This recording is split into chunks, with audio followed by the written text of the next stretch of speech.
Ito nagbabagang balita. Gilas Pilipinas may chance ng makabawi sa New Zealand at Chinese Taipei. Matapos mapunta sa Group D ng FIBA Asia Cup draw ngayong araw, ito na ba ang hinihintay na paghihiganti ng Gilas sa pagkakatalo nila last February window? Pero bago yan, like and subscribe lang mga kabady para sa latest basketball news and highlights.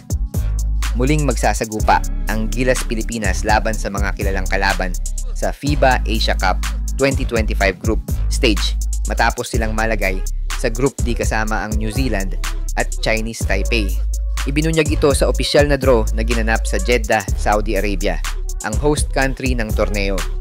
Nakakatuwang isipin pero parehong mga team na to ang nakalaban ng Gilas sa huling window ng qualifiers kung saan natalo sila sa parehong laro sa ilalim ng head coach na si Tim Cone. Sa laban kontra New Zealand, tabla ang naging resulta ng dalawang teams sa qualifiers. Noong Nobyembre, nakuha ng Gilas ang panalo sa home court sa Mall of Asia Arena, 92-88. Pero nitong Pebrero, bumawi ang Tall Blacks sa kanilang teritoryo sa Auckland, 87-70. Matindi rin ang naging laban kontra Chinese Taipei, kaya't tiyak na magiging mas mainit pa ang rematch nila sa group stage. Kasama rin sa Group D ang Iraq na siguradong magdadagdag ng hamon para sa Gilas. Sino-sino kaya ang bubuo sa ating Gilas lineup next FIBA Asia para makabawi sa dalawang bansa na New Zealand at Chinese Taipei?